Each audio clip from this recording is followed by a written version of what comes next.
Bonjour à chacun, chacune de vous, à tous les diocésains et diocésaines de notre beau diocèse d'Amos. Alors, je vous reviens avec cette communication. Maintenant, comme vous autres, probablement, de jour en jour, j'écoute les communiqués donnés par la santé publique, les autres communiqués aussi qui nous viennent de l'Assemblée des évêques du Québec, qui nous viennent directement de Rome. Et puis aujourd'hui, je veux vous faire part un peu de ce qui est le plus à jour en ce qui nous concerne, nous, l'Église catholique du diocèse d'Amos.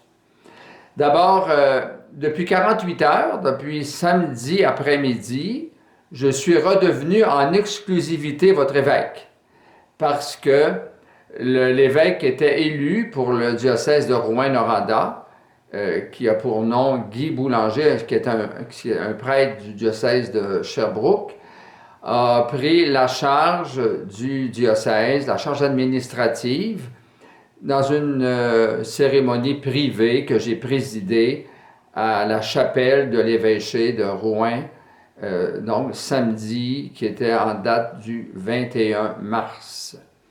Et par le fait même, c'est terminé ma responsabilité d'administrateur apostolique de ce diocèse. Voilà. Et ceci dit, maintenant, nous sommes à 2 jours de la belle fête de l'Annonciation de la Sainte Vierge, le 25 mars, parce qu'aujourd'hui c'est le 23. Et peut-être que vous avez écouté la demande du pape après l'Angélus d'hier à Rome. Il a demandé que dans toute l'Église universelle, que toute confession chrétienne confondue, à midi, on prie ensemble Notre Père. Et je vous cite ce qu'il nous dit. « J'invite donc le monde, tout le monde, à réciter le Notre Père, mercredi le 25 mars à midi, le jour où de nombreux chrétiens se souviennent de l'annonce à la Vierge Marie de l'incarnation du Verbe, que le Seigneur entende la prière unanime de tous ses disciples qui se préparent à célébrer la victoire du Christ ressuscité. » Donc, plusieurs d'entre vous savez que je vous demande de réciter cette prière-là du Notre Père tous les dimanches en famille. Et à partir de ce mercredi 25, ça pourra être même à tous les jours. Si on commence à le dire le 25, on pourra le répéter le 26, 27, 28, et ça pourrait devenir une très belle habitude de prière en famille. Ensuite de ça, étant donné que nos églises demeurent fermées, donc il n'y a pas aucun service religieux dans nos églises, je vous rappelle qu'à la suite du pape François, que vous avez la possibilité de faire des communions spirituelles. D'ailleurs, plusieurs d'entre vous prenez la messe soit le matin à la télévision. Il y a celle qui est transmise depuis l'Oratoire Saint-Joseph de Montréal, puis il y en a une autre aussi qui est transmise directement de la chapelle où célèbre le pape là, à Santa Marta à Rome. Et au moment de la communion, vous pouvez très bien dire dans le recueillement, dire « Seigneur Jésus, tu connais mon grand désir de t'accueillir dans mon cœur.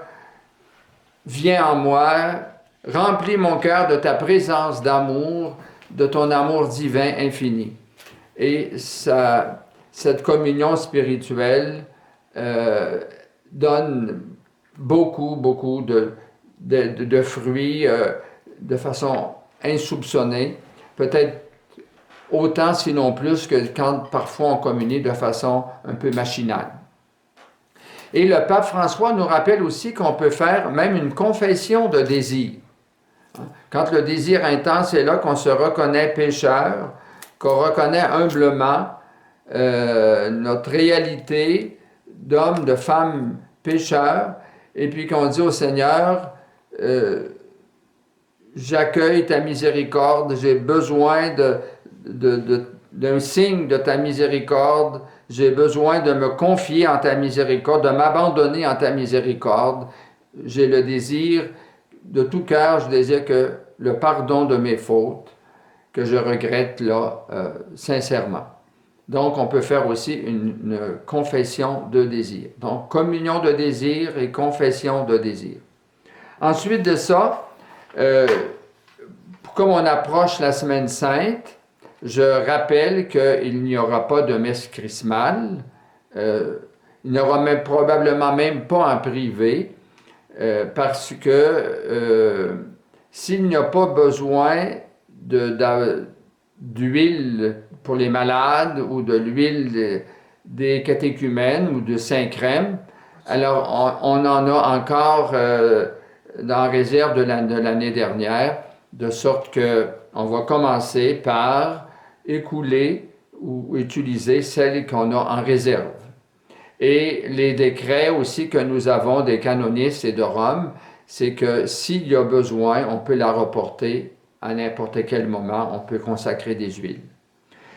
Pour ce qui est du Triduum pascal et de la messe de Pâques, ben voici le communiqué qui a été donné à Québec.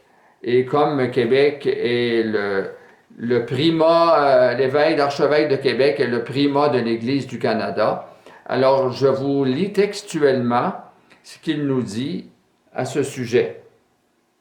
Alors, la présente ordonne l'annulation des activités liturgiques habituelles de la Semaine Sainte 2020 sur tout le territoire ici qui nous concerne du diocèse d'Amos, et dispense également les fidèles de participer à la messe de Pâques, fête d'obligation. En plus, dans un esprit de charité et de miséricorde, nous accordons, pour le temps de la crise actuelle, la dispense de l'application des dispositions du canon 920 concernant l'obligation de recevoir la communion au moins une fois là, si possible dans le temps pascal, et la dispense des dispositions du canon 989 qui demande à chaque fidèle de confesser ses péchés graves au moins une fois là, ce que la tradition chez nous nomme faire ses Pâques.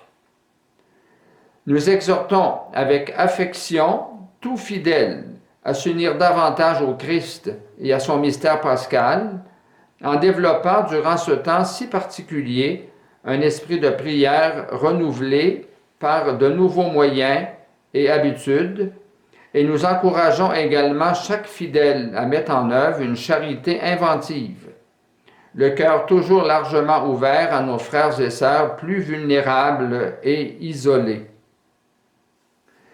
Donc, cette année, nous sommes invités à vivre la Semaine Sainte, le mystère pascal, autrement.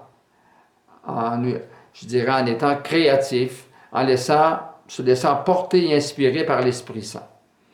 Et la dernière partie du message, je veux la développer un petit peu plus en vous invitant à être attentif aux personnes de vos familles, de votre entourage, que vous connaissez, qui sont les plus seuls, plus âgés, et peut-être dans la détresse, parce que la résidence où ils sont n'est plus accessible.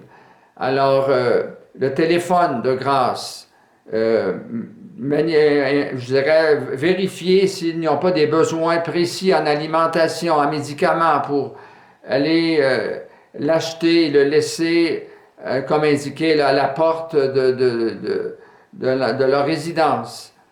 Et puis, aussi, je vous invite à faire sentir votre proximité à toutes les personnes qui sont en service, qui ont les services de la santé, alors tous les médecins, infirmières, préposés aux malades, exprimer votre reconnaissance à ces personnes-là, de même qu'à ceux aussi qui sont dans les services essentiels, tels l'alimentation, aussi les pharmacies, etc.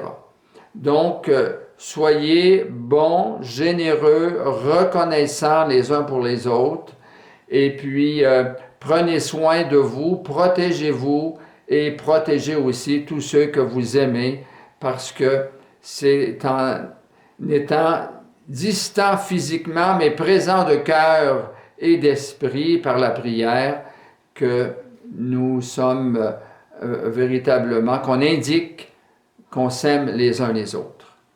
Merci beaucoup et je demande au Seigneur de vous bénir, de répandre sur vous là, sa tendresse, de vous faire sentir sa compassion, sa miséricorde, de vous donner la paix au nom du Père et du Fils et du Saint-Esprit. Amen.